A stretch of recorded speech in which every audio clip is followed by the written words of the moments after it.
오늘은 10월 13일 월요일입니다. 버리고 버려진 요아스.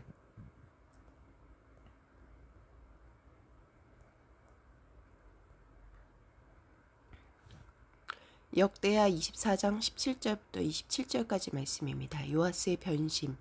여호야다가 죽은 후에 유다 방백들이 와서 왕에게 절하매 왕이 그들의 말을 듣고 그의 조상들의 하나님 여호와의 전을 버리고 아세라 목상과 우상을 섬겼으므로 그 죄로 말미암아 진노가 유다와 예루살렘에 임하니라.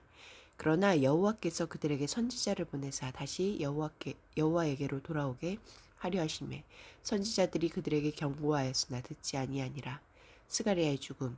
이에 하나님의 영이 제사장 여호야다의 아들 스가랴를 감동시키심에 그가 백성 앞에 높이 서서 그들에게 이르되 하나님이 이같이 말씀하시기를 너희가 어찌하여 여호와의 명령을 거역하여 스스로 형통하지 못하게 하느냐 하셨나니 너희가 여호와를 버렸으므로 여호와께서도 너희를 버리셨느니라 하나 무리가 함께 꾀하고 왕의 명령을 따라 그를 여호와의 전뜰 안에서 돌로 쳐 죽였더라.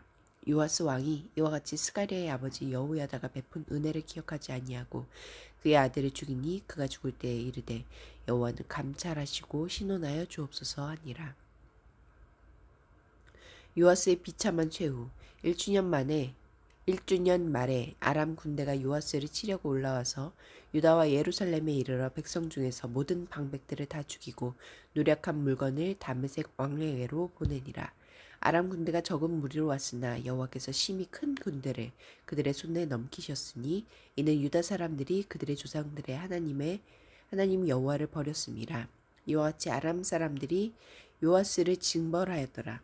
요아스가 크게 부상하매 적군이 그를 버리고 간 후에 그의 신하들이 제사장 여호야다의 아들들의 피로 말미암아 반역하여 그를 그의 침상에서 쳐 죽인지라. 다윗성에 장사하였으나 왕들의 묘실에는 장사하지 아니하였더라. 반역한 자들은 암몬 여인 시므앗의 아들 사밧과 모압 여인 시므릿의 아들 여호사밧이더라. 요아스의 아들들의 사적과 요아스가 중대한 경책을 받은 것과 하나님의 전을 보수한 사적은 다 열왕기 주석에 기록되니라. 그의 아들 마아사가 대신하여 왕이 되니라. 여호야다가 죽자 요아스는 하나님을 버립니다. 그 결과 하나님도 그를 버리십니다. 그는 은인인 여호야다의 아들 스가랴를 성전뜰에서 죽일 정도로 타락합니다. 18절부터 20절까지 말씀에서 하나님은 어떤 분입니까? 요아스의 반역 때문에 진노하셨지만 예언자들을 보내어 돌이킬 기회를 주십니다. 이미 마음이 돌아선 왕과 백성이 예언자들의 말에 귀를 닫자 제사장 여호야다의 아들인 스가랴를 보내어 돌이키지 않으면 하나님께 버림받는다고 경고하십니다. 죄에서 돌이키라는 하나님의 말씀은 불편할 수밖에 없습니다. 그러나 하나님은 불편함이 우리를 깨우칠 계기가 되길 바라며 계속 말씀하실 것입니다. 22절부터 27절까지 말씀에서 하나님은 어떤 분입니까? 유다를 적은 수의 아람 군대에게 넘겨 패하게 하시고 유다의 지도자들이 죽임을 당하고 성읍이 약탈당하게 하십니다. 전쟁에서 부상을 입은 요아스는 반역한 신하들 손에 암살되고 여호야다가 묻힌 왕실 묘지에도 안장되지 못합니다. 하나님을 버린 요아스를 하나님도 버린 것입니다. 또한 이 일은 신원을 바라는 스가랴의 기도에 대한 하나님의 응답입니다. 하나님은 여호야다처럼 하나님을 존중하는 자는 존중하시지만 말년의 요아스처럼 자신을 멸시하는 자는 멸시하십니다.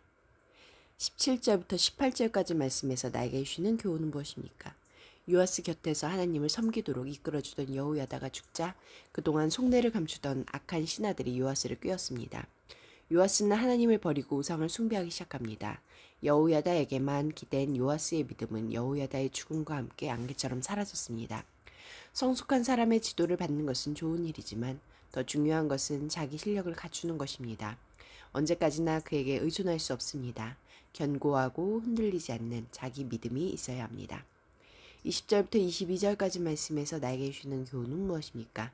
잘못을 지적하고 하나님의 심판을 경고하는 스가랴의 말이 듣기 싫은 요아스는 성전뜰에서 스가랴를 죽이라고 명령합니다. 그는 악한 자라도 여호와의 전에서는 죽이지 말라고 했던 여호야다와 완전히 다른 사람이 되었습니다.